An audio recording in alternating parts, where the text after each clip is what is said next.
one today. Big one today. So, Athlete Builder, we're back in the library. I'm your host, Jim Beebe, my teammate, Lucas Lorian. Today we have Zach Evan-Esh from the East Coast in New Jersey. Big one today. A lot of things I want to just get into. I'm a really fast talker, especially when I get excited. So, slow me down, anybody. But, Zach Evan-Esh, so many things to say. Strength athlete. Parents were from different country, Romania and Israel. So now he's next generation, immigrant, runs the Strong Life podcast, almost 450 episodes, runs the Underground Strength Gym, has over 10 books published on Amazon. Nice. The original. Let's say, doing my research, I would say he liked riding his bike a lot, but also played soccer and then big into wrestling and then fighting on the street, but also more professionally than that. Been around a number of years. He's like an old school guy, but he's younger than I am, right? Has a lot less gray, but been around, been through the West Side Group, worked with Matt Winning, worked with fighters, you name it. And so he's worked with, I would say, primarily with youth, and within that niche, primarily wrestlers, but other athletes. Worked with adults, works with first responders. And if I had to sum it up, he's just trying to make an impact before he dies, right? While making people stronger mentally and physically. And if you find anyone that seems to be their calling, like hold on to that person, because there aren't many. And if you find them, soak up whatever you can. That's what we're looking to do today. So we got a quick hour to be with Zach. Zach, thank you. Thank you for being on today. We're humbled to have you here. Been looking forward to it. My wife's been looking forward to it. Luke has been looking forward to it. People I've been telling at the gym been looking forward to it. So Thank you. Thank you for being here today, Zach. That's amazing. Thanks for inviting me. Man, I love the intro. A lot of people give intros, but I don't know. I love what you said about when you're around somebody who's passionate, hold on to them.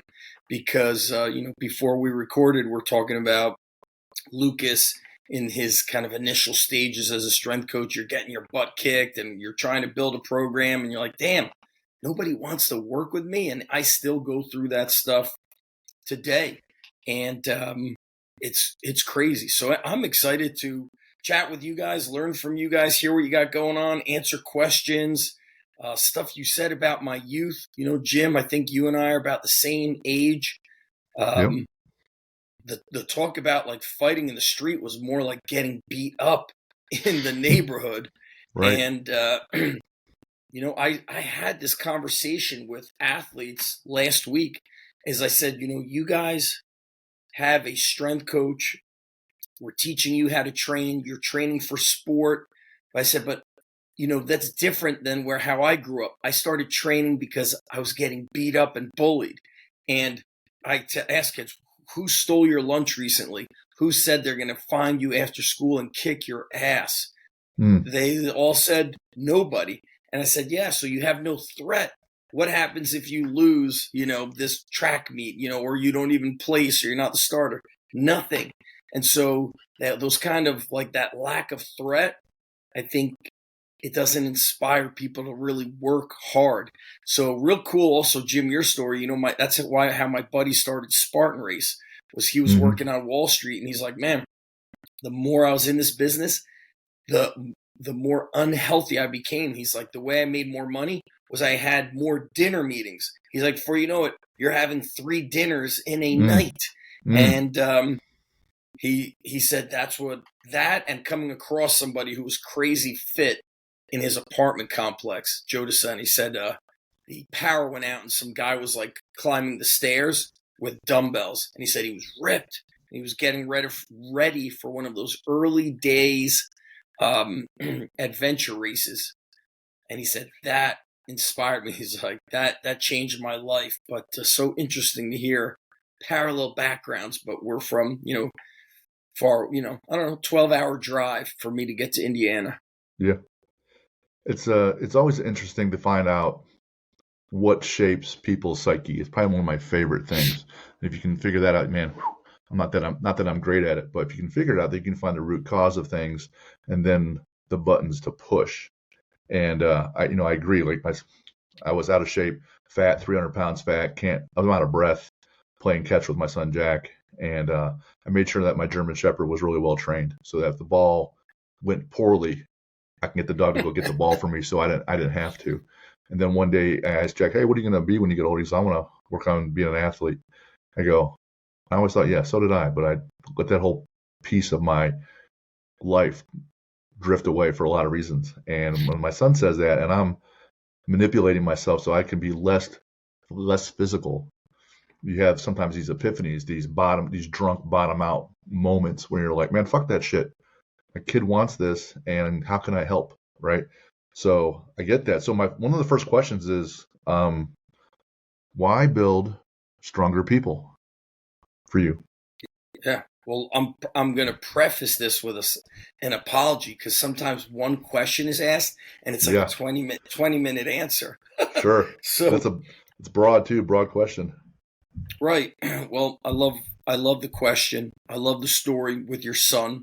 You and I grew up in the, I'd say we're children of the 80s, where I don't recall, I mean, there were strength and conditioning coaches, but very rare. Ironically, in Indiana, my buddy Mark Garrett said when he was in high school in the mid 80s, there was a full-time strength coach at his high school. But who did I know from back then? Dr. Ken Leisner was a strength coach. The college football teams had strength coaches. And here we are, 2024, sport coaches are still opposing strength training. It's absolutely crazy. So why do we build stronger people? For me, it started with me. Strength training saved my life. And I didn't start with lifting weights. I simply started with push-ups. And I clearly remember, as if it was yesterday, but I was I feel like it was the summer before 7th grade. One summer night, our neighborhood was very alive. There was tons of kids my age, plus or minus 2 years. So we were outside all day, all night. And one night on, the middle of July, we were arm wrestling on the hood of cars. And I lost every arm wrestling match. And I mean, there was a lot of arm wrestling matches. And I didn't win at all. And it was an embarrassment. And so I remember always having to get home at 10 p.m. My dad was very strict about it. I got home at 10 p.m. And as I was running home, and by the way, running was a mode of transportation. Running wasn't training for anything. It was just a mode of transportation. I remember going home like embarrassed, and I get home and I go upstairs to my room and I turn on the lights, and I had this little voice inside of me that said, when you could do 20 push-ups, you'll win arm wrestling matches. And so I said, let's see how many I can do. And I failed on the third rep. So I did 2.5 reps, but I don't count half reps, so it's 2. And I said, all right, I'll add 1 rep a day. And in 3 weeks, I'll have done 20 reps. So the next morning, I did 3 reps. And then in the afternoon, I remember thinking to myself, why would I wait for tomorrow to do 4? I'm going to do 4 right now. So I started doing a set of push-ups in the morning, then 1 more rep in the afternoon, 5 reps, 1 more at night, 6, 7, 8, 9. And before you knew it, in 1 week, I was doing 20 push-ups. And I don't even recall where that went with arm wrestling or any of that stuff. But by doing push-ups on the regular, I just remember having more confidence. And in my neighborhood and in my school, there was a lot of guys that would mess with you if they were just stronger and more physical. And so the end of 8th grade, I remember I started lifting weights. My older brother was big into training, but he would read the bodybuilding magazines. That's really all that was available. And he would run. We had a Doberman. He would run 3 times a day with the Doberman. And he kind of got me out of soccer, got me into focus on wrestling. But it was the bodybuilding that changed my confidence and always put me in a better mood. And when I would go to the gym, I was happy. When I was at the gym, not even working out, just doing my homework at the front desk, I would be able to ask the bigger guys questions when they came to get their protein shake. And so I learned that exercise, putting on muscle, getting stronger, seeing physical results, experiencing the feeling of the pump and the confidence building. I wanted to share that with other people as soon as I started, getting into college. So my first training job, I worked in a hospital fitness center, and it was like near the tail end of age 19. I was almost 20, and that was the beginning of me training people. So why build stronger people? You said it before we recorded, Jim, that your lack of physical fitness, essentially, you were not the best father you could be. You were not the best influence on your kids that you could be. And so when parents ask me, hey, how do I get my kid to start doing push-ups or any kind of exercise, I always tell them, you must model it. You have to lead. And so I haven't really found anything negative that comes from becoming stronger. And honestly, I mentioned Joe DeSena. When we start digging further, people who do hard shit, when you challenge yourself physically, it boosts you mentally. I think it's pretty much impossible to separate the physical from the mental. There's always a mental component in the physical. And I think that like people who don't do hard things, they have a different frame of reference, right? Like the littlest thing bothers them, right? Joe DeSena will be like, I'm on the airplane and we don't have internet and people are having meltdowns. And he's like, I just do burpees in the aisle. Well, I think when you do hard shit, you're just unfazed by life's challenges. And so I said to my son the other day, I don't even know how the conversation came up about like things that stop people. And I told him about my dad. When my dad was laid off by this company, he's an engineer and worked for medical manufacturing companies. He got laid off. I remember coming home. I had a half day at school. I came home and I saw him with a briefcase open on the table, and he's on the phone and he's already making plans.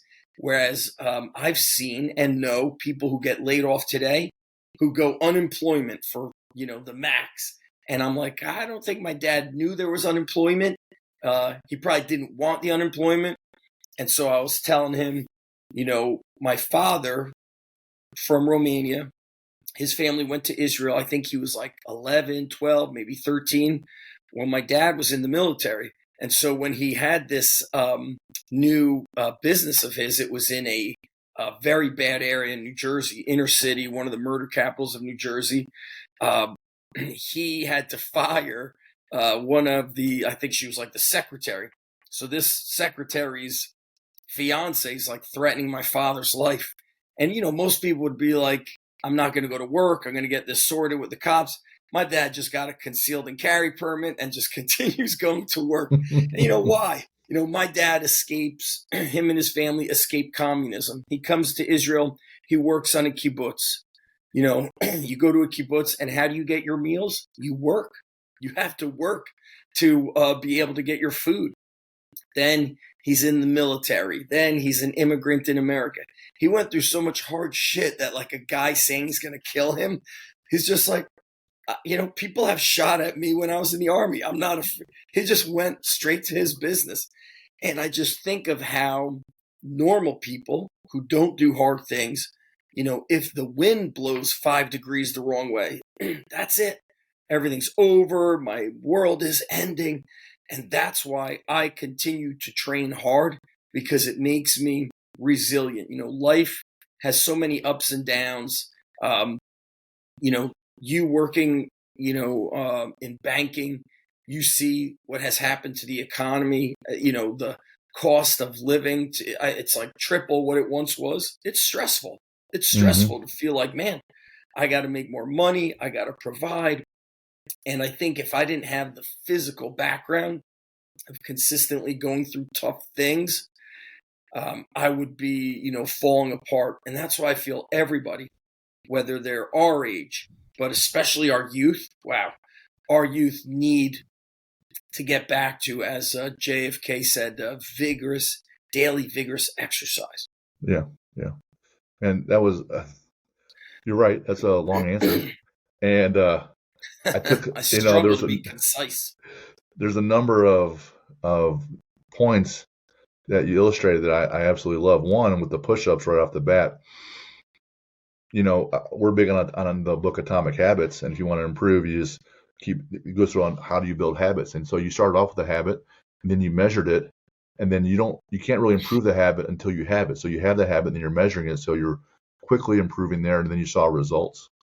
Then you go on to say that confidence comes from reps. That I've done hard things, I've had hard reps, so more confidence comes along. And you're right that you'll see some younger folks that they're riddled with anxiety because they've only had really, really small reps. So they don't have the mental background that, hey, man, I've done these things. That's why they make boot camp hard. That's why they make buds hard, because they want to make sure that you have a reference point that you can look back on and not be phased. You point out about your parents. My grandfather was in North Africa, Sicily, and D-Day +6 during World War II in the infantry.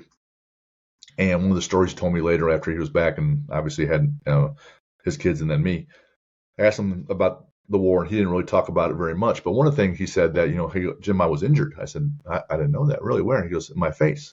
And I go, really? You can't tell.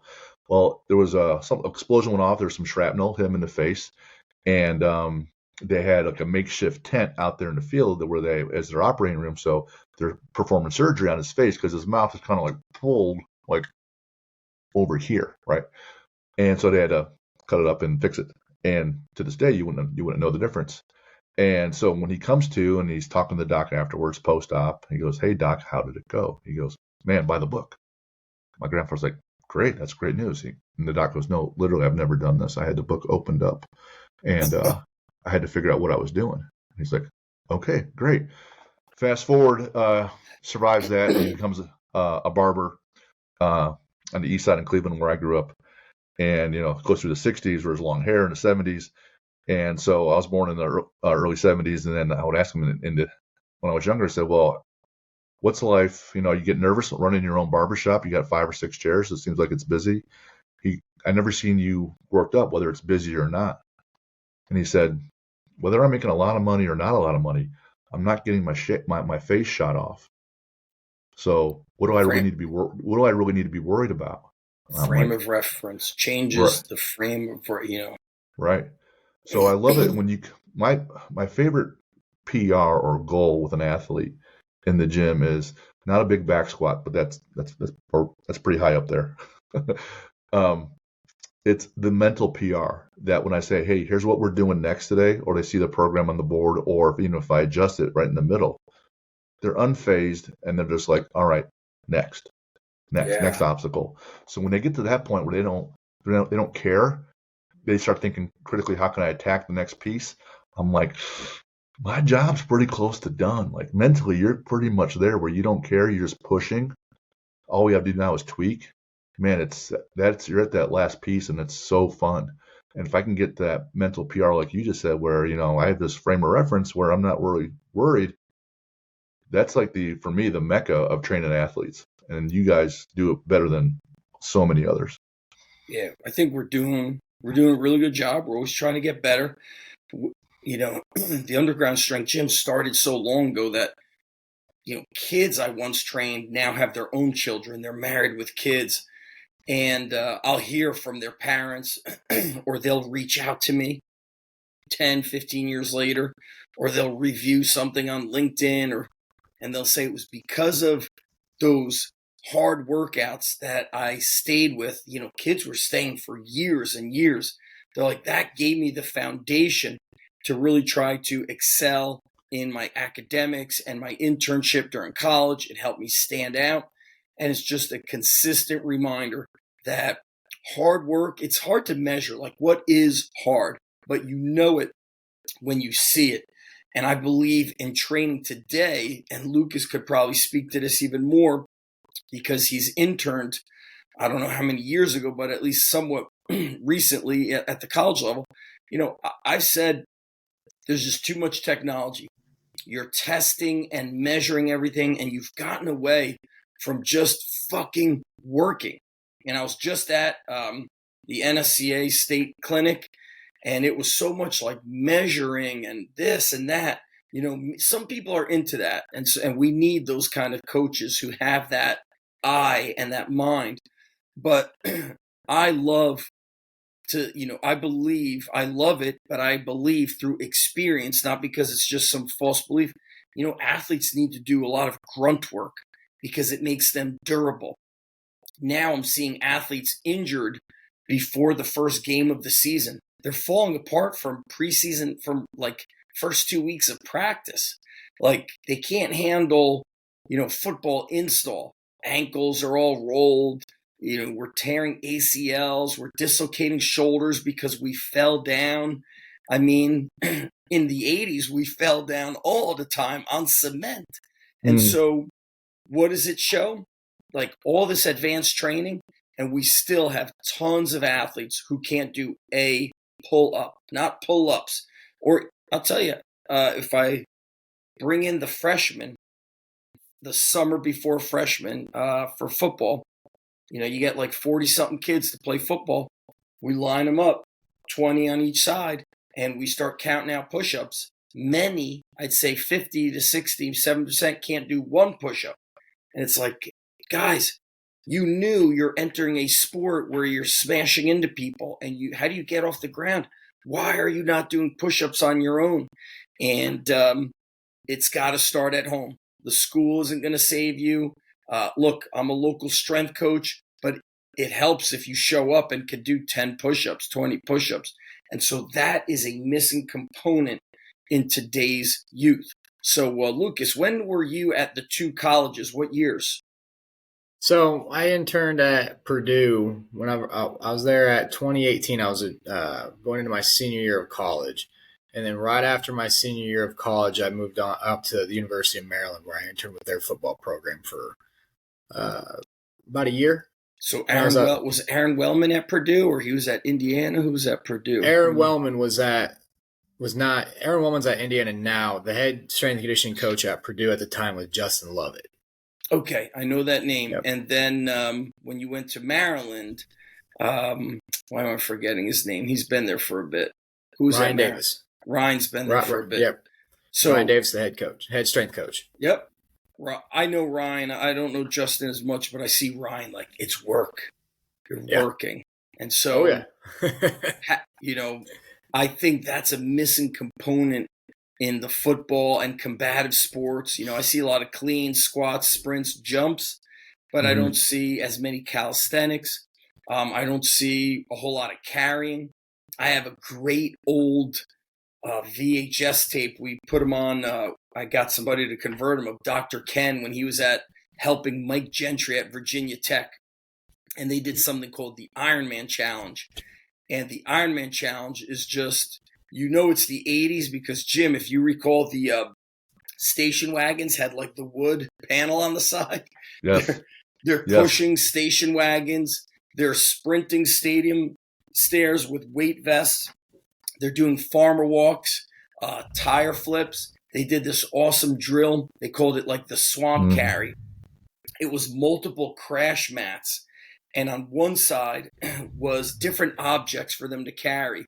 There were the tackling dummies, sandbags. So the football player would have to grab 2 sandbags and run across those crash mats. And when you're doing that, your legs are pushing into those mats. I actually did a drill similar to that when I was in college with my gymnastics teacher who was a wrestler. So they run the sandbags across, run back, drag the tackling dummy across, run back. And it was just grunt drills. And I have a friend that actually played at Virginia Tech under Coach Gentry. And he's like, the Ironman Challenge still exists. And he's like, when you win the Ironman Challenge, you get a 300-pound anvil. So even when you win, the reward is actually more work. You have to carry the anvil. Dang. So, yes. And that's awesome. It is awesome. Gift. What a gift. I'll have to email you later those videos. I'll send it to you guys. But to me, that needs to at least be some of an aspect of strength training for athletes.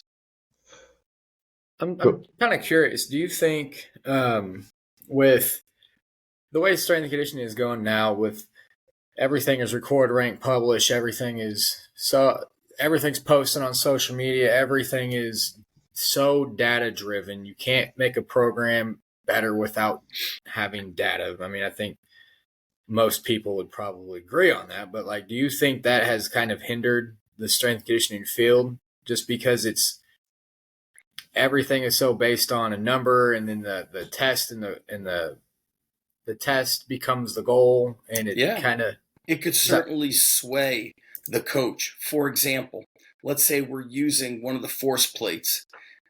Now we're constantly trying to improve the result of the force plate.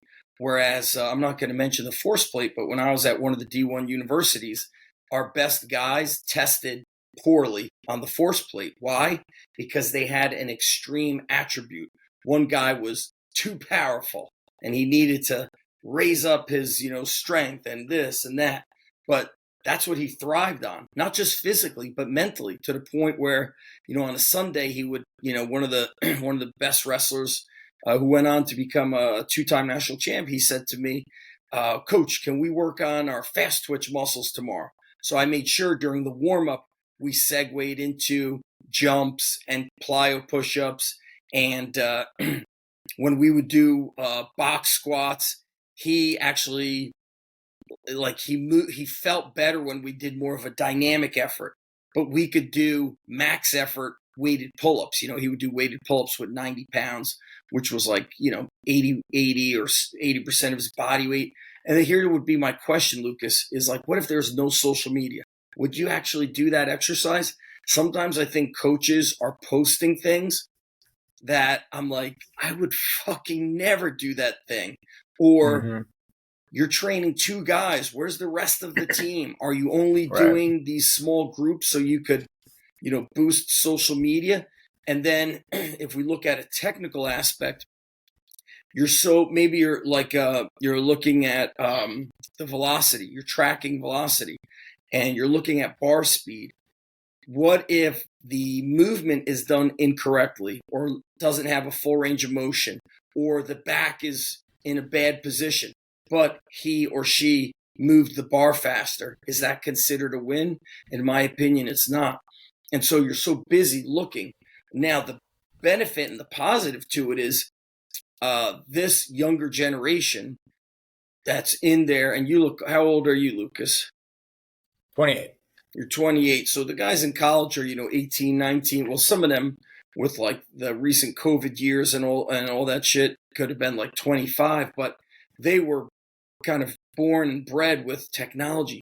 So it makes sense for them to look at, what is the bar speed, and somebody on the other side of the weight room, had 0.6 meters per second. Now I'm going to get it to, I'm going to move faster.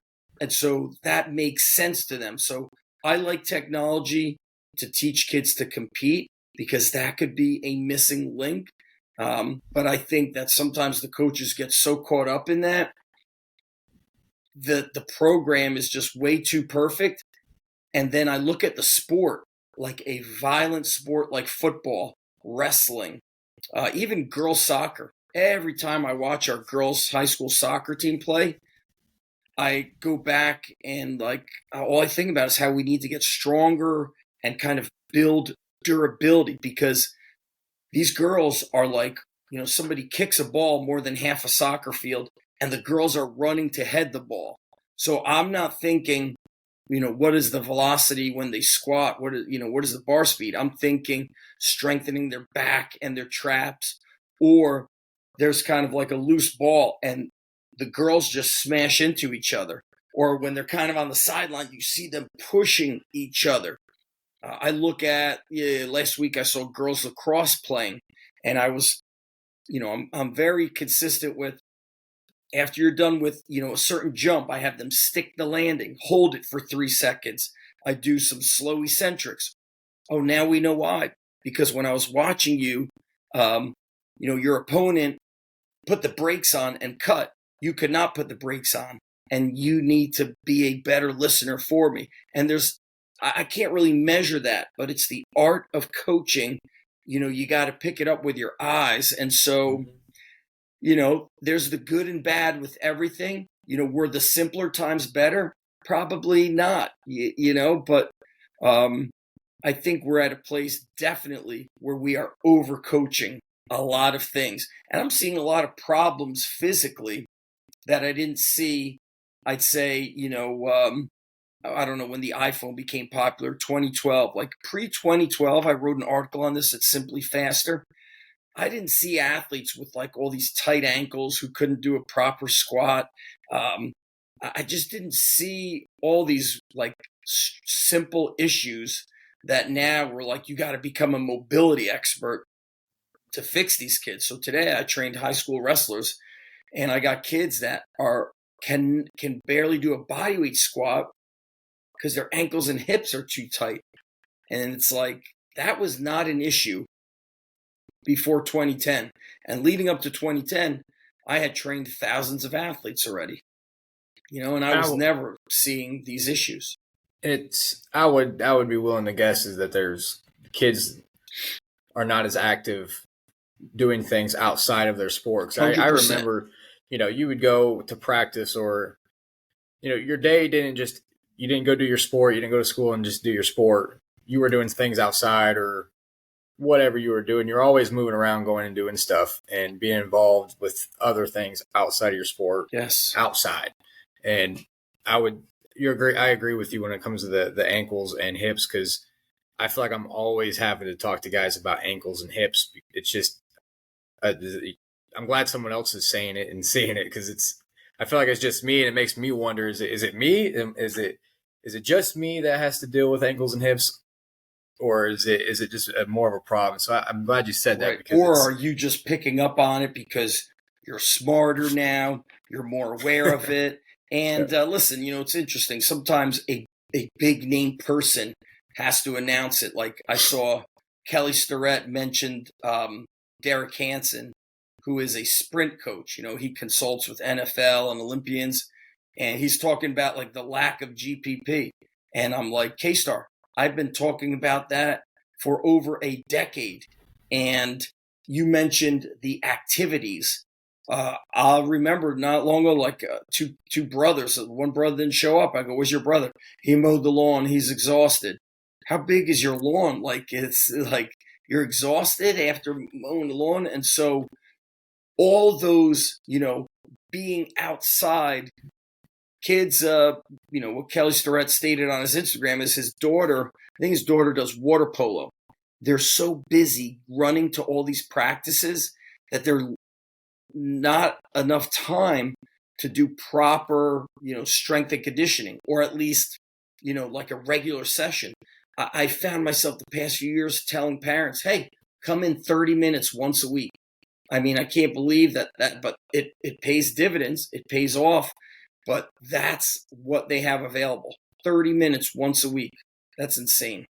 I like when you talked about kind of having that coaching eye, and just even today we're in kind of a peak period with our training at the school, and we got a kid, and I have zero technology, and I'm fine with that. But when I'm coaching a kid today, a football player, and he's really, really improved this past semester over this past year, and he started the year off 335 squat, and he's over 405 now. And so he's been working with heavier weights than he's had in the past, and it's kind of new to him. And with this peak period right now, we're doing obviously low volume, and so he's moving this weight, and he got like 365 on the bar, and I'm watching him behind him, and he's moving it well, good depth, good speed. And I'm asking him, like, so how'd that feel? Tell me how that felt. And he's like, it felt good, felt fast. It really didn't, think it was like we're around the 90% range, and he's, I think that part where you're communicating with the athlete, you're watching the athlete, and you're getting information from them, and they're telling you, yeah, I feel great. If it feels fast, I think it's probably fast enough. And if it looks good, if it looks fast, and if it's good form, and the athlete is telling you it feels good and fast, it's probably moving fast enough. I've had this conversation with guys who coach in the NFL, guys who've been around for a while, and they're like, I don't need, a bar speed tracker. They're like, I could see it. But that's us, You're 28. I'm having this conversation with a guy who's in his mid 50s, guys that are in their mid 50s who have been coaching since probably their early 20s, so over 30 years. Now, an athlete might think they're doing it fast, and that's where you want to show them use the technology. Hey, man, listen, it's actually not. Or, how I'll use technology. Today I had to record many squats because they're like, I feel like I'm getting low enough. All right, you're getting this next set. I'll record you. Look where you're stopping. You're halfway down, or you're still above parallel. You have to go lighter. They think they feel it, but they're so out of touch with their body, either because they're inexperienced and or everything is coached so much. And so I'll demonstrate something like this. Guys, watch me. I'm closing my eyes. Right now I'm in a half squat. Right now I'm parallel. Right now I'm below parallel. Now watch. My knees are caved in. My back is round. Now my back is flat. It's just kinesthetic awareness. They don't have that kinesthetic awareness. And look, I could rant. Phys ed sucks. This sucks. That sucks. We have to teach them all of that. So now when I look at strength and conditioning, like your podcast title is kind of the end result of what we want is we must build athletes. We need athleticism. What is athleticism? My buddy John Wellborn with Power Athlete, he has a definition, but before he was defining it, he would say, you know what it is when you see it. Yeah, you could see an athlete who is athletic. And by the way, I've had some very successful wrestlers who were not athletic, but they were very good at the wrestling skill. They had like a specific kind of strength, maybe good isometric strength, or they were very explosive, but you try to play basketball with them, no good. Handball against the wall, no good. But when I would look at any old training books or get videos of Russian athletes, you would often see Russian athletes playing multiple sports before they did their sport. My daughter plays tennis, and many of the tennis coaches are Russian. And so I would notice, even when she was young, they would play a small ball soccer. I think that might be futsal. I'm not sure. But they would do it on one half of the tennis court. Why? Change of direction, forwards, backwards, mirroring somebody, playing defense, playing offense. They were making them athletic. And today, I think of my son playing baseball. All of his teams never did like dynamic warm-ups. They did no push-ups leading all the way up to 8th grade. 8th grade, the kids started leading it. Maybe when he was in like 3rd or 4th grade, there was a coach that would have him do like skipping, karaoke, but nobody did push-ups. If I was training baseball players, I'd have a few, 5-pound medicine balls to throw against the wall, to throw for distance on the field. We would lunge, we would do push-ups, we would buddy carry, we would bear crawl, which improves ankle mobility and foot strength. We would do all kinds of hand walking, but nobody did any of that. They would just go out and like stretch, and then they would go and play. And I was like, man, you want to build a better baseball player? Implement athleticism, and they will become better at baseball. Man, a lot of good things there. It's too many for me to even write down to get them all. You're absolutely right. We had Dr. Klutwijk on. He was the main knee surgeon for the Colts, and he's I gotta hear it. It's on YouTube, right? Yeah, and he's okay. He'll be at our summit this summer in June, and he's international expert on the board for ACLs, and he's like, kids aren't athletic, their core is weak, their hamstring and butts are weak, especially with females in their Q angles, but a lot more ACL players. And then I've seen so many right? ACL. I've been at it for a bit, and I've never this fall, guys, I saw more injuries in one season than in the 4 years combined at my high school. And so I just put together a simple Google sheet, and I apologize for interrupting, Jim. No problem. No problem. I just wanted to get this point because I'll forget it. All I did was next to the person's name, so if it said Lucas, Jim, it said your sport, and then there was a column for trained in the off season, trained preseason, trained in season. So it was a yes, no, or barely. And all of the injuries came from a lot of no, barely. Barely trained in season, did not train off season. And it doesn't take a rocket scientist. And then I would have loved to ask this doctor, I'm seeing kids, their rehab must suck because 6, 7, 8 months later, they can't do a bodyweight walking lunge. Right. I don't know what's going on in some physical therapy clinics, but they must be treating them as if they're senior citizens when they're 15-year-olds. Right. The body's so much more resilient, especially when you're younger. I could tell you what it's not resilient is when you're almost 50, right? Not nearly as resilient. That's right. And he talks about that. You need to have these kids stronger so they can then be dynamic. It's still the basic physics, right? And if you're going to do something very powerful and you're not strong enough to control your body, obviously those ligaments and tendons are going to be on too much duress for you to handle. When I started getting healthier and in better shape, I was doing this group training, and then I added in CrossFit. And I was getting more well-rounded, a lot of GPP, right? Doing a little bit of everything. And at some point, I wanted to get stronger because I was just so far behind. A basic 135 clean was heavy it wouldn't be that heavy if I had a 500 deadlift, right? So I want to learn how to get stronger. So it was your encyclopedia book and Wendler's 531. And I'm like, I think between these two things, I'm going to be okay. And so I was just implementing the basics on my own and then in my garage.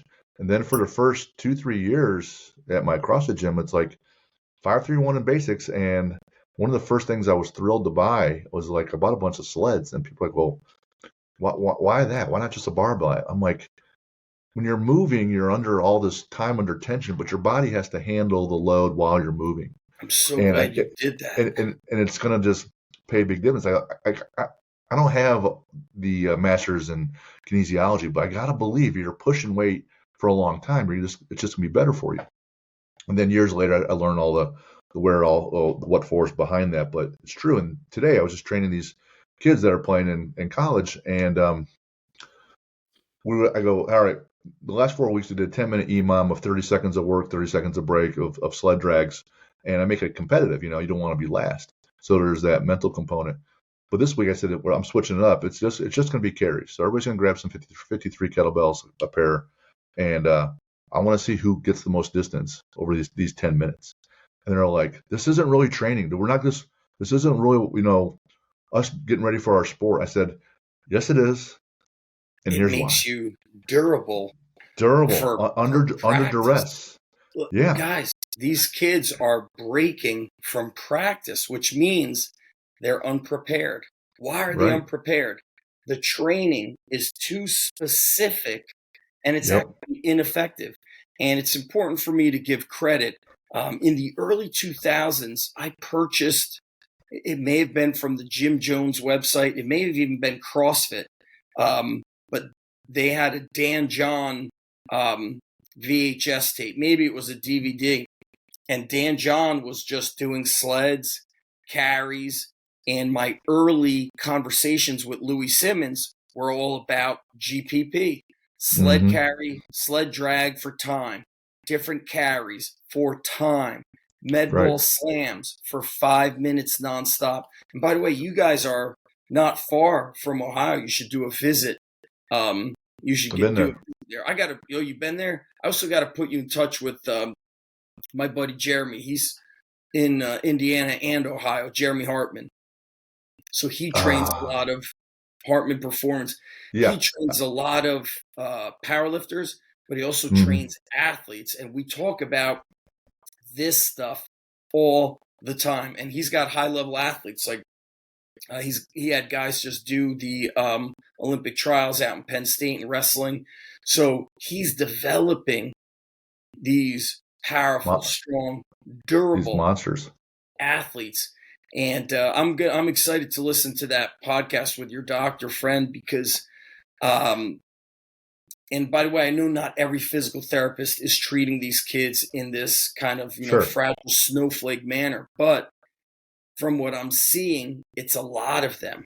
When I get my kids to a physical therapist, they are also strength coaches. To me, I think that's the ultimate marriage, a PT who is a strength coach, because they do go hand in hand. I learn a lot of my physical therapy stuff from Donnie Thompson. Yeah. We had Hartman was up at our gym a couple times. We had hosted a regionals powerlifting competition at my gym, and then there you go. We had a number of Highland Games events too, and he has a bunch of females that are just amazing. One of the things I take away from listening to your podcast, and you're big on experience, you're big on reading, big on learning, but you're also reading things that are on philosophy, not just super training. And I see a lot of this Bruce Lee quotes, which I love, and he was in your book. And I just pulled up your Instagram recently, and it was just the other day or yesterday. Yeah, yesterday I came across that. Learn the art of dying. Learn the art of dying. And all you wrote was, what do you think of this? So I wanted to ask you, you put that out there.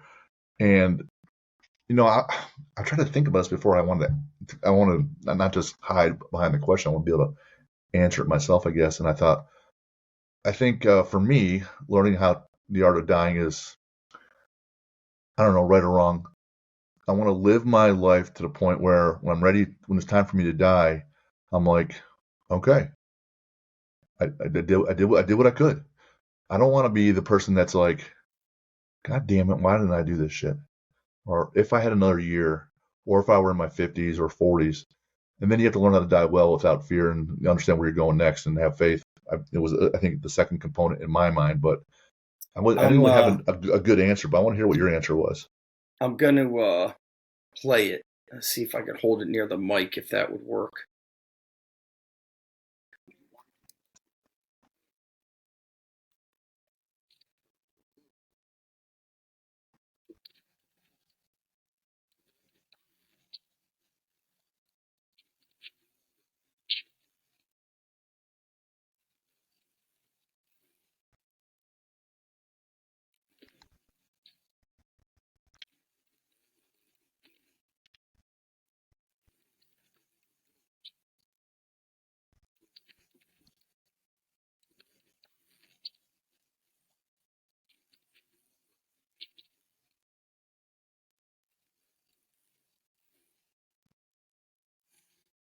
I mean, I never heard any of that before. It almost sounds like he's detached. Man, I probably have to play it more to have it make sense. Some people had some deep answers. Some people, I feel like they had some surface answers. But he's like, you got to free your ambitious mind. Like, you're so focused on the end result that it might not allow you to perform at your best. And I'm going to try to borrow something from my old high school wrestling coach. He told me this a few years ago. He said, Zach, when you wrestled, we would say, go out there and fucking kill, like kick everybody, everything was so extreme. He said, now I tell kids, go out there, have fun, and score points. I'm like, what? That's what you went? That's how you're doing it now? And he said they don't respond to all this pressure. Now, I've heard of what Penn State does, Penn State wrestling. They've been untouchable for 10 years. It's outstanding. It's like, it's an amazing dynasty. And I was speaking with a friend of mine who was a very successful wrestler, who was a national champ and at the Division I level. And he said, they have their own kind of styles of training. He says, but ultimately they just say, now it's in God's hands. And he's like, I think it just takes all the pressure off of you, that it allows you to just do your absolute best. And if you lost, that was God's plan. And when he said that to me, I started trying. I hate to trying. I'm still trying to get better at this. But there's that quote of let go and let God, like that we're just supposed to do our best and then we are exactly where we're supposed to be. And, like we've been talking about training athletes, and I'm in a high school, and sometimes it doesn't go so hot. And I'm like, man, like, is this where I'm supposed to be? Am I supposed to do more, be more? And I think when you just do your best and then you trust that the universe or God, however you want to phrase it, is got you where you're supposed to be. But I want people to understand that that's not an excuse to be lax about, where you are. You should still be striving, right, for more. But I think that, or at least a piece of what Bruce Lee is saying there is free yourself from the ambitious mind. You're so focused on the outcome that it limits your performance. And I would definitely say that is where I was when I was a high school athlete. And so that takes experience. That takes a lot of experience to get to a point where you just trust the work, you trust your abilities, and now you're going to let it rip. That is a high level athlete, in my opinion. And we're seeing some of that at the high school level, by the way. If we speak about wrestling, we're seeing high school kids qualifying or almost qualifying for the Olympics, and they're beating, national champion wrestlers who are 12 years older than them. So, but then on the downside of that, guys, that's like 5% of athletes. There's no top, middle, bottom. There's kind of like this top. It's not even a top 10%. It's like a top 5 to 7%. And then there's just like nothing. It's very strange. When I speak about wrestling, there's a website in my area called Shore Conference. We're in the Jersey Shore. So I look up the matches, and every single match ends in a pin. I mean, there's 14 weight classes. Let's say my team wins 10, your team wins 4. Your guys got 4 pins, we got 10 pins. Like, barely ever do I see a match go for 3 periods. So I started saying, like, fuck this training. Like, I don't even need to add conditioning. If you're wrestling, what more conditioning do I need to add when your matches are lasting a minute and a half or 3 minutes? You need to be just like brutally strong. You need strength that punishes people. And then, when I speak to coaches about it, some of them say kids don't want to fight off their back. Kids have no pride. They might say kids are not embarrassed to lose.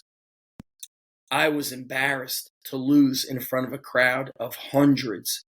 And then it like pushed me to train harder. So, it's different times. This is, like Lucas, this is where technology should be leveraged, where kids have a different, they value things differently than the older generation. For me, I'll be honest, like, I just love the purity of a lot of things, right? Like with training, I think there's something pure about when Rocky goes to Tough Gym or when he goes to Russia to train. There's something pure about that. There was something pure about me growing up in gyms where we had to deal with the music, the shitty music, but I was able to get mentored by the bigger, stronger guys. I made friends. Who can meet friends at a gym today? Who's going to get mentored? I can't help anybody. You have your AirPods in. You're disconnected. You're locked in, but I miss that. I miss that purity. And, my best workouts happen when my phone is left in my truck and not having to record something for my Instagram. So I miss the purity of these things. And, speaking of all that ACL stuff, Jim, who tore an ACL? You told me you were not in athletics in high school, but you would have known if a kid tore his ACL in your high school. Probably you would see somebody walking around in crutches. Do you remember that happening? Yeah, it was the kid was playing JV as a freshman and tore his ACL. He's running back, and One kid. but he's like, So you tell me one kid. yeah, but basically the entire football team, no one else tore ACLs that year. You know, Well, they're doing that plus another sport, and yeah. we had a strength coach then, and uh, it was just like, yeah, it was just one kid. I was like, oh, well, that must not be I a big problem here. But that I've was never in 91, seen 92, right. Yeah, I graduated. When did you graduate high school? 93, 90, 92. 93. Yeah, yep, Yeah, me too. 93. So in I never there was no shoulder surgery, ACL. You know, my older brother had a meniscus repaired in high Hmm. school. There was no UCL, you know, Tommy John surgeries. I don't even remember kids rolling their ankles. I just Right, remember no injuries. And now right, we see it all all the the time. time. But why? There's all these speed and agility places. There's strength coaches in every town. And there's, you know, we could come up. So, what is the answer to this? Is it to open more strength and conditioning facilities? No. The answer is do what you're doing, Jim. It starts at home. Hmm. The home, Yeah, the home base has to be the strongest place for that kid. it's that our number one asset will always be our culture, and you know, West Side's culture is pretty well renowned, but it looked like to me from what I know about you, like your brother was a big part of your culture. Part of your culture was reading all the muscle and fitness magazines. Like I was real shy about that stuff, and people ask me who's your favorite athlete, I would say Lee Haney, and they're like, well, who is that, right? Who's Yes, Who's Lee Haney? that was You know, awesome. but honestly, even the movies like the Rockies, everyone loves the Rockies. Everyone loves the guy that was in pain and suffering and came back and just fought and then won. It's It, a even hero story. it's a hero story, and why not? Like Joe Rogan says, live. You're the hero in your life in your own movie. So go out and live that way. There has to be this choice, and I tell people that pressure. You mentioned pressure is a gift. If you can handle pressure, it's a gift. I have to fabricate. Like Lucas lived in his car so he can have these GAs jobs in college. He lived in his car. Like that's pain. So now, is he really, worried about anything else? No, he has a warm place to stay.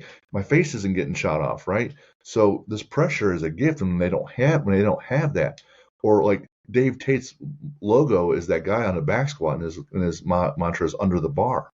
There's fear under the bar. Now you handle fear. You're handling life. You're good to go. Are you worried about a divorce? Yeah, it's not going to be great, but you can handle it. Big illness, uh, lose your job. It's just what's next. That's why that pressure, when you handle it, it's such a gift, and it's painful. You inflict it on your own kids, you inflict it on the members at the gym, but it's like, do you understand that I'm the only one that you're going to see today that's going to give a shit enough about you to put you in pain so you're better tomorrow? Everybody Yeah, else is well, going to everyone else is going to say, take this easier road, and I'm going to say, please take the harder road because you'll be better tomorrow. And at some point, I'm going to be dead and gone, and all I have left is that you can handle things better now because we worked together. That's it. you know, the mentioned culture. You know, the culture at the underground, my private facility, is much more intense and different than at my high school. You know, at my high school, I don't lead the culture because I am kind of wrestling with the sport coach who is setting or not setting the standard, who is getting the kids to show up or never checks in and doesn't care if the kids show up. And so there's things getting pulled in many directions.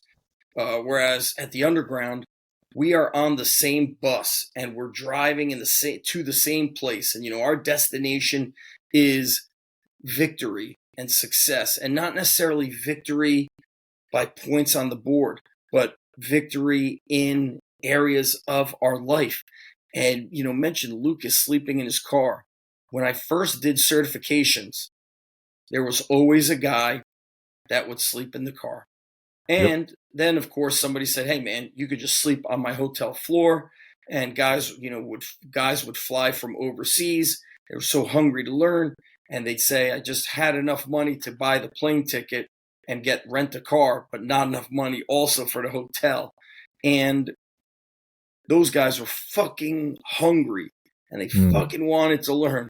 And I'll never forget when it hit me as I did a certification in Florida, and I was in a neighboring town, and a gym owner had, X number of coaches, and he had reached out to me, and I said, "Oh, I'm being hosted at this place, and would love, if you get your coaches to sign up, we have a package discount."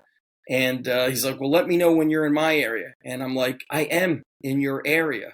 And then the real gist was he didn't want to pay. He only wanted to host so he could do it for free. And he didn't want to, in his area was like 20 minutes away, 30 minutes away. Then I fly to Texas, Austin. Same thing. Coaches would not come to Austin if they lived in Houston, where they could just drive there. And that's where I started coming up with the mantra, good enough is the death of greatness. And it is very rare, I started saying, that you will find convenience and excellence on the same road. To achieve excellence, there will be many inconveniences. But if you think everything's going to be smooth sailing, fall in your lap, schedule-wise, location-wise, you are wrong. And just, by the way, Lucas doing that as a strength coach, there's stories of that with MMA fighters who fucking slept on the floor of their gym because they didn't have a place. There's movie stars who did that. Greg Panora lived in his car before he became a world champion powerlifter. And a lot of people might say, who the fuck cares about world champion in powerlifting? It's not that, he cared. It's not that he wanted the acceptance or the admiration of others.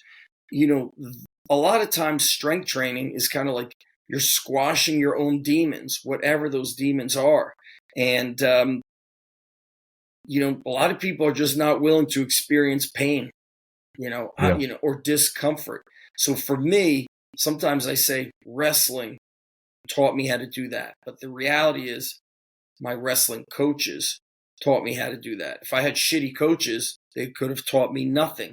Seeing my father and his work ethic and my mom and her work ethic and knowing the story of my grandparents, that is what taught me work ethic. And I still, want to live up to all of them. So it's, you need great coaches to learn these things, right? It's not the sport so much that teaches it to you. It's your coach. Again, it could be the greatest sport, whatever that sport is. But if your coaches don't care and don't teach you these lessons, you'll never learn them. True. Athletes got to meet you halfway, but not even. I say the coach has got to be past that halfway point, 60, 65%. But the athletes can't be at 5%. They do need to, meet you halfway. But the coach is they need accountability, or they need ownership. And listen, I get it. Like a young kid, they don't know how to be. They don't know why is sports so important. They're 13. They don't really, it's not like some thing that they're really looking at. And again, right, 6 or 7% of high school kids compete in college. And then many of those 6 or 7% quit in college. So, of course, the coach is more hyped up and wants it a little bit more. But as they get older and more mature, we look for them to take more ownership over the nutrition, the consistency, the commitment, the listening, and the coachability. And so it must be a relationship where I'm seeing them take ownership. But I don't have those expectations. I have them a little bit for our middle school athletes. I tell them, you're in middle school, but you're here.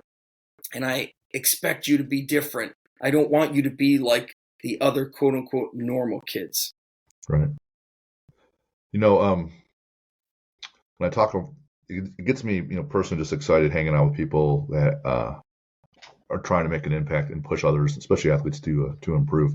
And selfishly, with basically all my family's out of town this week, I could talk until midnight, 1 in the morning about all this stuff. But I also know that we want to stop around 9 tonight because be respectful of you and your family. So if you just another quick minute, I'm going to run through these rapid fire questions, and it won't take long. But when you're training by yourself, is something you typically listen to or no? Yeah, I have a couple different playlists on Spotify. Sometimes I will search. best workout playlist, best rock playlist, and I'm like, these suck. So I go back. I have to go back to my playlist. So I have Underground Strength Gym playlist, Underground Strength Gym 2 playlist. So it's rock from the 90s, and then it's stuff like Disturbed, Metallica, Pantera, Rage Against the Machine, sometimes some 80s Def Leppard in there. Some 90s rap is in there as well. I've got I could share with you the link to all the playlists. Underground, we've got Underground Strength Gym rap.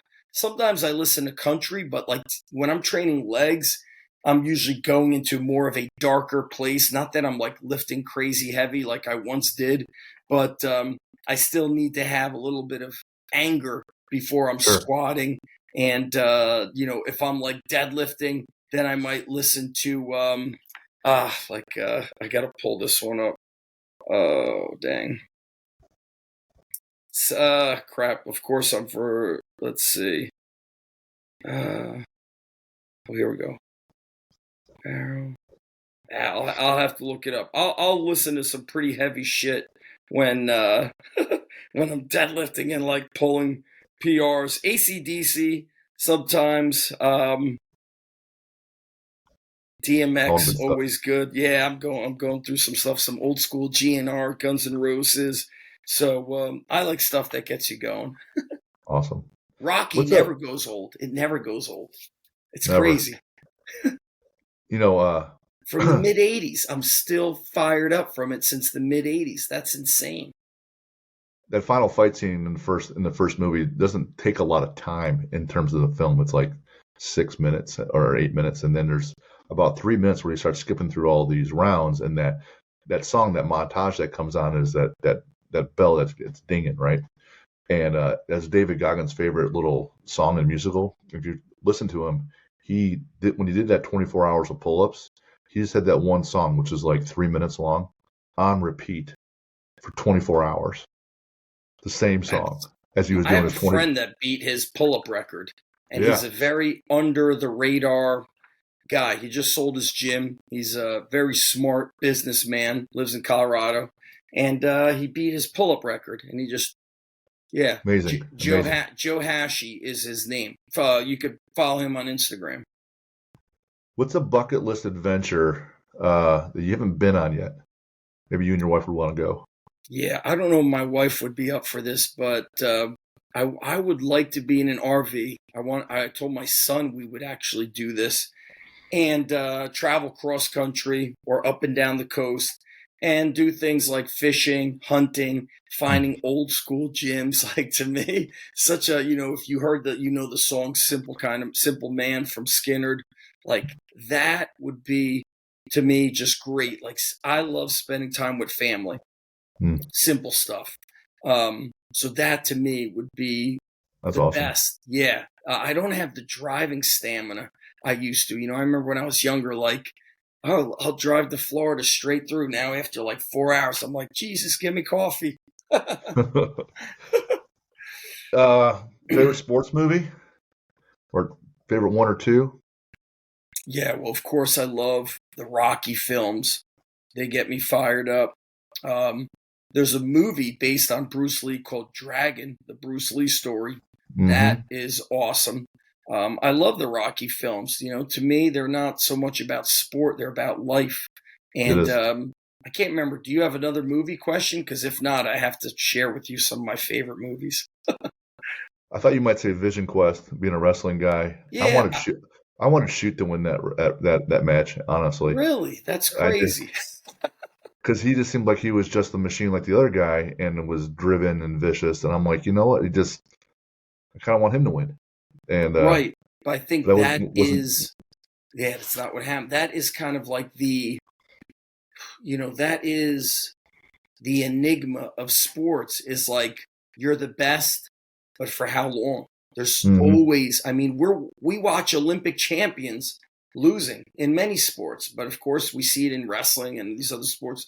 But that is the enigma. Is like, you can never just settle and think that's it, I'm at the top. Conor McGregor has certainly said that. He's like, you start to slip a little bit. You you eat this little bit of food, or you don't disappear. I remember, love those stories of boxers who would go to these training camps in the mountains to do their training, just free of distractions, which is what Rocky did when he was training against Drago. He had to leave his wife and son.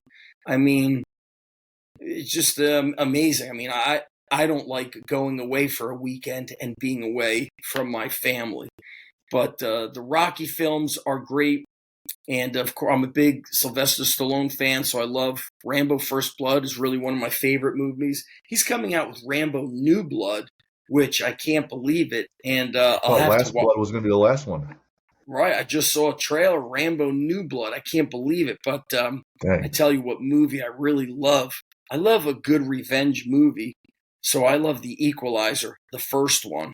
He just kicks the shit out of everybody, and it was on last night. And I was like, man, before I go to bed, I have to watch him like kill everybody in the bar before I can go to sleep. So I love movies where there is, a hero story or somebody fighting for good, or it is a revenge movie. So I love a lot of these military movies, and my wife thinks I'm crazy that I always have to watch like violent movies. Maybe I am crazy. Could be. The movie, the book Without Remorse is way better than the movie, and typically the books are. But Tom Clancy's book Without Remorse, this guy is wronged, and for the next 1,000 pages, he gets right. I think. Did they do a movie on that? What's it? They did. Yeah, Michael B. Is in the lead role. The guy that's all ripped, right? The black dude. Yeah. That was a good movie. From Creed. It didn't have a lot of. It didn't have a lot of good reviews. I don't know what's wrong with those people. I thought it was great. The other one, old one, is The Count of Monte Cristo, and it's an old one by Dumas, right? Okay. Who wrote The Three Musketeers? Anyways, that book is solely about revenge. I've never read it, and of course, I've heard about it since I was a kid. It is outstanding. It's outstanding. I love that. I don't read as much as I once did. I know one of your questions is on books. I mean, there's books right in front of me. There's books to the right. There's books behind me. I'm surrounded by books, and I just find that I work a lot, Sure. And, speaking of being a strength coach and all that stuff, like I'm coaching at a high school, and, talking about regrets, like I left teaching in 2009. At a school district where my pay was maxed out at $94,000. And back then, you'd say, oh man, I'm going to make $100,000. That's good living. And now like $100,000 with this economy is not that good. And so when I left teaching, my online business was booming. My certifications were booming. Everything was, there wasn't a lot of competition. I was kind of one of the earlier guys to do that. And then I started coaching in the colleges, which did not pay well at all, but I still always ran the underground. And then this is my 5th year at a high school where I took in New Jersey, that's a very new job, high school strength coach full-time. But my pay is like so much less than what it was when I left in 2009. And it's crazy because the cost of living has tripled, right? And so I tell young strength coaches, Lucas, that you must learn to write your own paycheck. So you want to leverage technology through the ability to impact others. Or, Jim, as I kind of dig more into the work you're doing, you mentioned you have a summit. You need to make, some people say multiple streams of income is bad. But at times like this, I think it's important. When COVID happened, it was a big bonus for me. I didn't have to figure out how to sell online or offer services or how to help our athletes. I've been online since I started in 2002. And so I think it's important for strength coaches to know how to make money in more than one way. For sure. Especially because it's such a... It kind of reminds me of what I said about athletes. There's like that top 5, 7%. that's how the strength and conditioning pay scale is. There's this top 5 or 7% making, a fuckload of money. And then there's all these other guys that make shit money, work their asses off. It fucks up their relationships because they have to get another job, so they don't get to spend time with loved ones. And, I like to be very transparent about things, guys, even if it gets me in trouble. When I was at my last college, I was offered a position, and the pay was so bad. It was money I made when living with parents before being engaged. Forget about married. And then when they counteroffered, it was still less money than what I made living with my parents. And I said, if I take this job, I'll still have my gym making money. I still have my online business. But if I would have taken that job at that salary, I was now saying yes for every other strength coach across the country who's going to get those shitty salaries that causes a lot of pain in their life. And that's why I actually cried when I turned the job down, because I loved it so much and I loved the kids and the team, but I had to think about something bigger than what I wanted. And it's not a message I share, but it's important to share it because it's the truth, what I'm saying. And that's the heartbreaking reality that I see in colleges.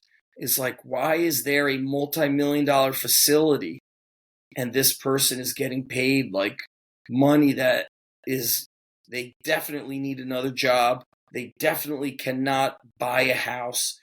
Maybe they could get a 2-bedroom condo, but probably it's an hour away from their college. And now they got to spend 2 hours a day driving, which is 10 hours a week, which is 40 hours a month, which is a full-time job of driving. So I thought of all these things, and it might offend people out there, but in college, I don't recommend guys go into collegiate strength and conditioning unless they're ready to just work like crazy and they're not, having a family, constantly. Some families like that. I have a buddy that's every couple of years he's in another state and the family embraces it, but he also makes a lot of friggin' money. So that is a less stressful scenario than somebody who's making just kind of middle of the range money. What's your favorite sport to watch? Anything that my kids are doing, to be honest with you. Of course, everybody knows I love wrestling. I love watching my son play baseball. He plays basketball. My daughter plays tennis. I don't hover over her when she plays tennis. It's a bit stressful. It's like a tennis match. She once had a tennis match that lasted something like 3 hours and 15 minutes in Georgia. Yeah, it was easily over 100 degrees. Oh, man. And I didn't watch the whole thing. I was kind of in and out. But I love all the little things about watching what they do, especially the work ethic. My daughter was in Rhode Island this weekend. She had prom Friday. She left 30 minutes early. My wife and her drove to Rhode Island 4 hours, got in at 2 a.m., maybe later. Saturday and Sunday, 8 matches, doubles and singles. Today, slept in a little bit, chiropractor, adjustment, massage, and then she went to her strength coach today. I mean, wow. Yes, Full day. It blows my mind. She didn't take a day off. She just stuck to the plan. She stays the course. Watching my son, it reminds me of Vision Quest when the guy took the day off from being the chef at the hotel, and what was the kid? Loudon says to him, I think it was his guy's name was Otto. He's like, why you take the day off? You never take the day off. He's like, it's just dumb 6 minutes. And he starts crying, talking about Pele kicking the ball. He's like, it's what happens. It's those moments. And so I actually love, of course, seeing my own kids. But when I'm training a team that is sticks to the training at the high school, like I'd say our most consistent team is girls soccer. When I go to watch them play, it's like, to me, it's like amazing. I love it. And this year they won like the group sectional. And man, after they won, I left because I was like, I think I might cry. So I left. I wasn't on the sideline. I was in the stands. I don't want like the credit to be out there. And the coach said to me, I think she texted me. She's like, we didn't know you were there. Why didn't you come out, get a picture with the team? I'm like, because I don't need the credit. I don't need anybody saying, oh, we won because of you or you helped us win. I just want to watch it all come together. To me, that's the like beauty of sports when I see the work. My least favorite times of sports, and maybe this is wrong of me, is when I see kids who I know are lazy, who skip workouts, who don't do the right thing, who aren't great teammates, and they still win. It breaks my heart because I just don't know what the lesson is there or whatever the way of the world is, but that breaks my heart when I see that. Well, Tim Grover talks about that in his books, and he Love says his that, book. it says winning doesn't really have any loyalty. Yes. And just because you worked really hard for it this year, you might slip the next year. And he also says you might do everything 10x of what you're supposed to do. Your nutrition's on point, your recovery's on point, you're doing all the soft tissue work, you're doing everything. And life's not fair and you might still lose. Yeah. But the point is that if you didn't put out like that, you're going to look back and say, what if? Now you don't say what if. Hey, you just got beat that day. Maybe you got beat, the other person's better. Maybe you got beat because there's chance. And if there isn't chance, it's just a training session. The fact that there's chance that there could be bad weather or a bad call or bad play, that helps make it a sport.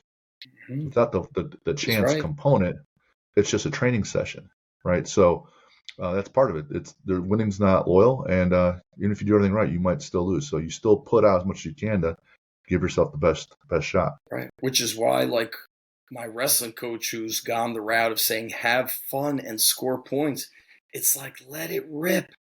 You've done the work. Let's go. Let it rip. Stop. If you're just so focused on the outcome, your outputs are sometimes hindered. You're just you don't let it. You're too worried about every little thing happening. I've seen the most successful athletes. They have a lot of fun when they compete. Yeah. That's why our mantra is called it's win the day. If I'm only happy when I win a title, well, some of the best athletes don't win titles, right? Karl Malone doesn't win a title. Is he not a Hall of Famer? He is. But you can have some joy if you know that you put out that day and you work really hard and you can feel good about it. So those are wins. So our mantra is that with Athlete Builder and at the gym is, win the day.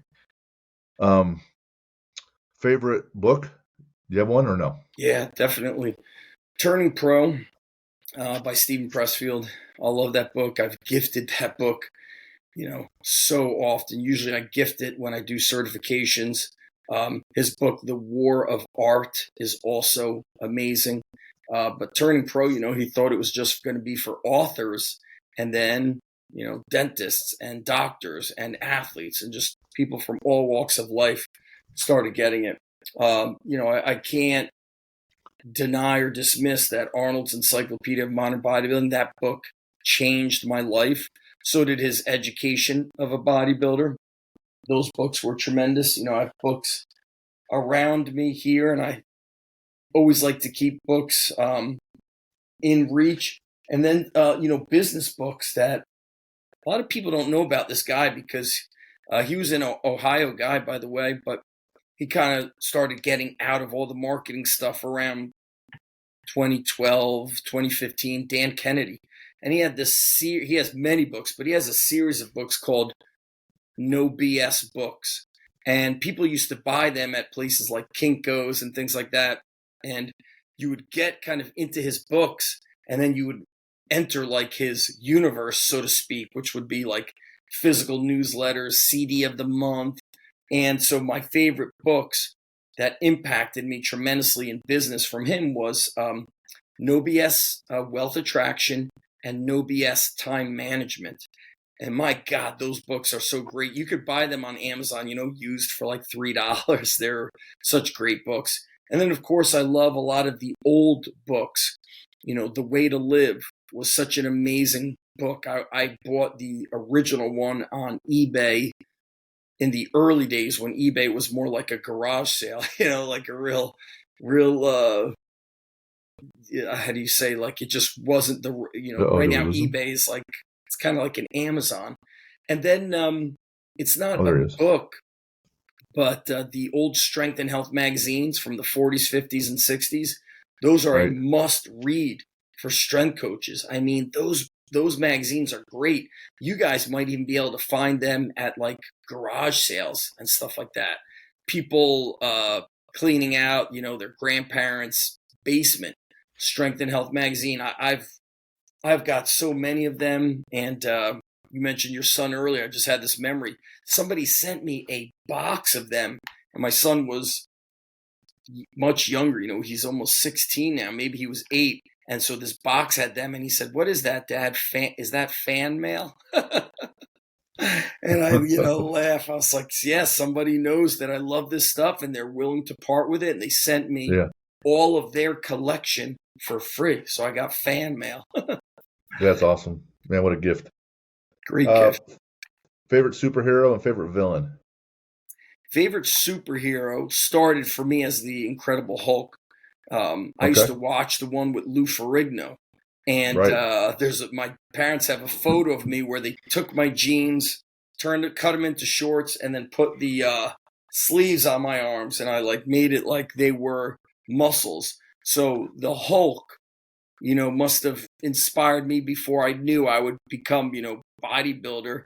I was watching the Incredible Hulk at age 7, age 8. My dad would have one. I love it. And then, of course, the Punisher. I watched the series a couple of years ago. It's a revenge. He is a modern day vigilante, and to me, man, I feel like the world actually needs the modern day vigilantes. But I don't know if I have a favorite villain. I'm not afraid. I'm not afraid. I'm not a fan of the people who do bad things. Although the villain is often who creates the superhero out of necessity. Can't have one without the other, typically. Correct. Yeah. Who is your favorite villain guy? I want to hear from both of you on this, guys. I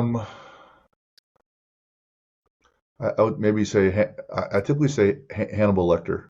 Oh wow! In the Silence of the Lambs, psychologically, he's all in and getting at your deep issues, and he turns them, see if he can impact you. It's just in a real negative way, and at the end, one of the best lines in the movie, other than "Frankly, Scarlett, I don't give a damn," he's getting off the phone with Clarice Starling, and she's the FBI agent, right? She's the agent. Right, she's the agent. He says, "Don't come looking for me, and I'll extend you the same courtesy." And she goes, "What are you going to do next?" And he says, "I'm having an old friend for dinner."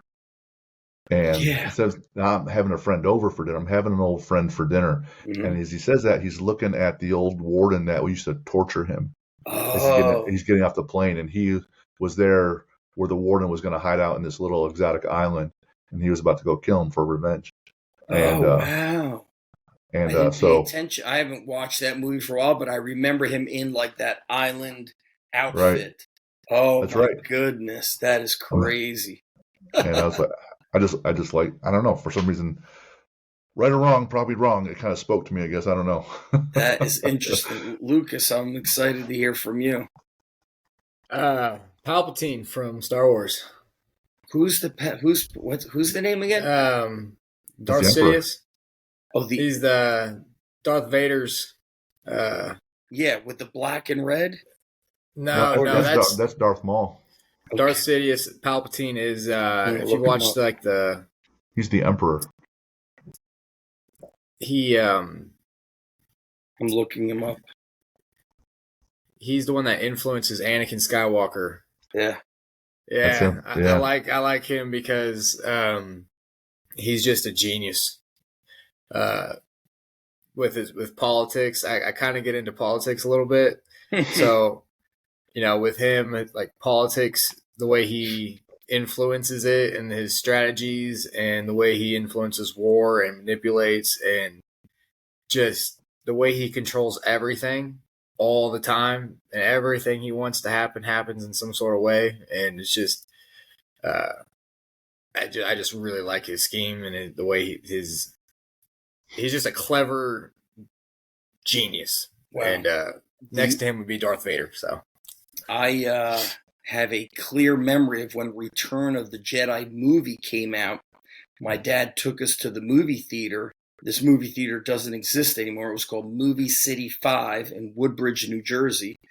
And I'd gone to the movies before. I remember going to watch Superman in the movies. But there was a line out the building and wrapped around the building. And, you couldn't buy stuff in advance. And I don't know how we all fit in there. Did they have multiple movies going on at the same time? But I had never seen a line that exited the building and wrapped around this building. Movie City 5. I think that was 1985 or 83. I was like 8 or 10 years old. Yeah, I don't remember when that was. That's awesome. What's your favorite lift? You want to get one? Yeah, dang. This is a very tough question. I'd say when I was younger, it was squats before my knee surgeries. I did some crazy stuff with squats. I did 225 for 50 reps, deep squats, 5-0. And I remember thinking about it. I can't remember how long, but I had played it out in my head so many times. I knew there was like going to be no stopping me. I remember doing 315 for 22 when I was 22. I remember doing drop sets of like 405, 5 reps and not racking it. 2 guys strip it down. 315, 10 reps, strip it down. 225, 15 reps. 135, 20 reps, never racking it. And that's gross. People, my son's like, man, too bad YouTube wasn't out back then. You could have recorded it, he says. But that was kind of like the beauty of it. Today, I still love squats. And, that's just a tough question. It's a hard one. I tell you what I like, though, if I could generalize it a bit. Anything that's like outdoors and kind of free and imperfect. So that would be like lifting a stone and carrying it, picking something up and moving it. Like, I call that just man shit. It just reminds me of, as a kid, I remember my father saying, Zach, come downstairs. And The World's Strongest Man was on TV. And I was very young. And I'm watching guys like Lou Ferrigno bending steel on his head, Franco, throwing a tire, and just seeing men strong and doing things that was like a superhero, but they were just, quote unquote, normal humans. It blew my mind. And so I love those kind of exercises that could kind of like that show that you're strong, right? Like you're strong in the gym. Sometimes it doesn't transfer. That's why I love the like ability to lift like odd shit. Yeah. We have they're self-proclaimed. No one said, hey, these are it. So I saw other states developing manhood stones, and people would drive out there and pick them up. So I have 5 different stones, and I call them collectively the Hoosier stones. And if you pick them up and get them to your chest or your shoulder and you stand up, you can get your name in a leather-bound book. There's one for each. I'll sign it. Oh, wow. Date, where you're from. All the stones are named. They're all weighed in kilos. And then I offer you a shot of bourbon if you want it. You don't have to have it, but like they do in Scotland, sometimes those places will say, hey, if you pick up the stone, then they'll give you a shot. So right outside my gym, there's 5 of them, and they've been in competitions and stuff. So range from 100 kilos to I forget. It's like 404 pounds, 405 pounds is the biggest one, and it's a good time. That is amazing. It's amazing that other cultures really prioritize strength, that it's almost like part of, this is how you become a man. And in America, we're so afraid to say it's good to be strong or to just challenge kids. Physical education programs, I think, would be better if people could run them alone rather than being teamed up with other teachers like Mike Bergner, who used to do the CrossFit Olympic lifting. Oh, yeah. In the early days of me coming across his work 20 years ago, he was a physical education teacher. But really what he had was a training hall, and there was a bunch of squat stands. And then outside, he had this obstacle course built. It basically looked like a marine obstacle course. It was all the telephone poles. And I forget what that was called. But, the kids were, walking on it for balance. Then they're jumping over it. And so he's squatting and doing snatch and clean and jerk. And then they're outside sprinting and going over and under this obstacle course. But that's only possible when you don't have somebody who's like, can we just walk today? Or let's just do this today. He had a vision, and he was able to really make it come to life. And that's the way I think we get somewhere with physical education. And I love to see these other cultures. They're like, yes, be strong. It is normal. It is good. And they do that for the boys and the girls. Right? Look at these people from Iceland. To be, strength is, like expected. And I think that's amazing. Like per capita, small country. And how many of those people make it to the CrossFit Games from a small country? How many of them make it to World's Strongest Man? How many, that culture is bred like that, right? And hard elements to live in. Yes. And you look at two completely different sports, strongman versus CrossFit, and they have a huge contingency of athletes from that small little country. It's outstanding. And as far as those manhood stones, they're called manhood stones because if you were like in the Even-Esh clan and from, say, Israel or Ireland, you wouldn't be a man until you've picked that stone up to your chest or your shoulder, or sometimes they'll have like a pedestal. You got to pick it up and put it on. So they would say in that culture, all right, you are now of manhood, regardless of age. If you can pick this stone up Iceland and does prove yourself as worthy. Well. Mm-hmm. Was a great, you'll have to buy them on eBay, guys, was Iron Mind. They still sell the back issues, but they had, what was the magazines that Iron Mind, of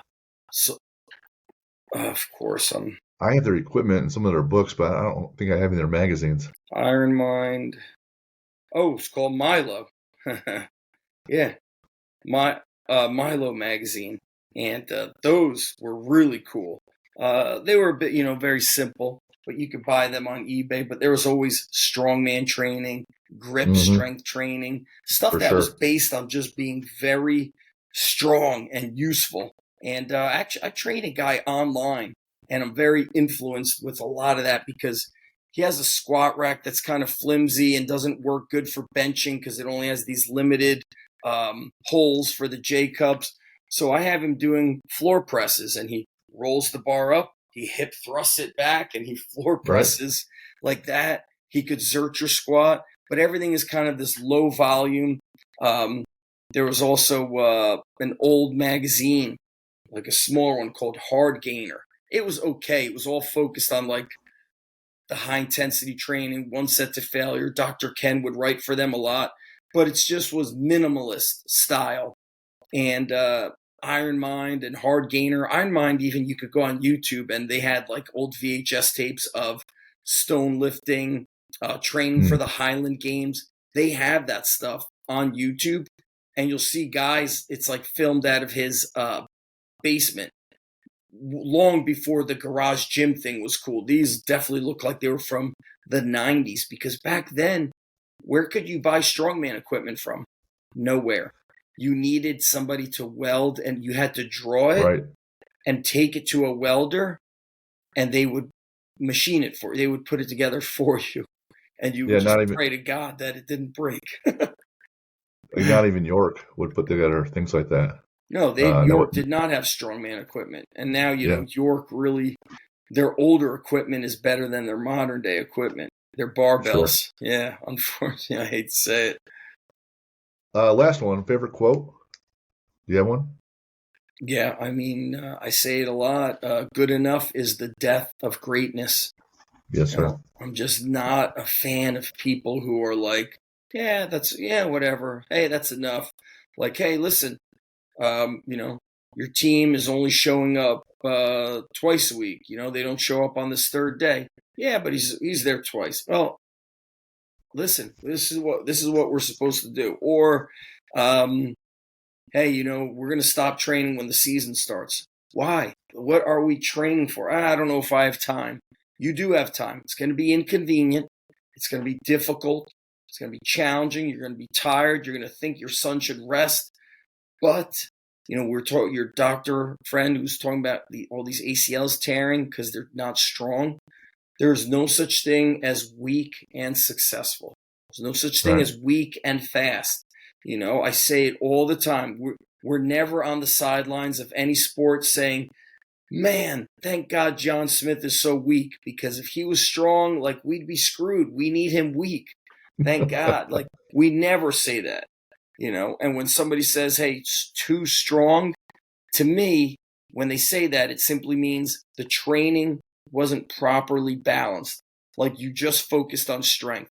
You didn't include speed, power, athleticism, things that have to be blended together. So good enough is the death of greatness. Let's start striving to be great. I like despise mediocrity, because I know everybody's capable of more. Yeah. Man, Zach, what a gift today. For everyone that's listening, you can find him, Zach Evan-Esh.com, Facebook, Zach Evan-Esh, Instagram, Z Evan-Esh, YouTube, Zach Evan-Esh, Strong Life Podcast, Underground Strength, Amazon. You just type it in there. Yes. I was surprised that I didn't see anything on Wikipedia yet, but it's probably coming down the road. Yeah. I think, doesn't somebody have to create it? Someone has to, yeah. Yeah, right. That's funny. Brought that been listening to your show. My wife listens to the show. Like I said, your book in the 531 got me started, and it made an impact, and especially with the carries and the sleds and the sandbags. So it's one of the first things I bought for the gym was sandbags and dumbbells. So thanks for the gift of today, Zach. You're very generous, overly generous. You paid it forward.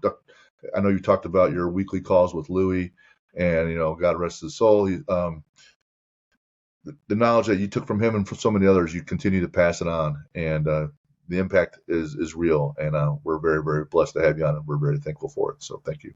Thank you, guys. Appreciate it. This was awesome. Thank you. Thank you, Lucas.